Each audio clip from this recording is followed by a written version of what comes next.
If you're wondering whether or not you can actually rent out your basement in New York City, you're going to want to keep watching this video, because previously I made a video about the differences between a basement and a cellar in New York City. And of course, a cellar can absolutely not be rented or occupied long term, but there's actually a couple of different factors to keep in mind when you're thinking about renting out your basement.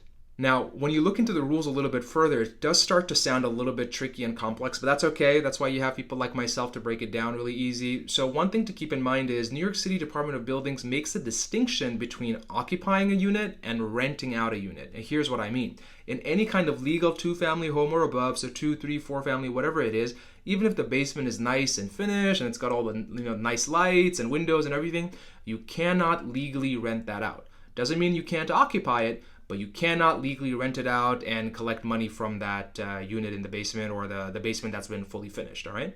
Now, if you own a 2-family home, it doesn't necessarily mean that you can't use the basement, especially if it's fully finished. What I'm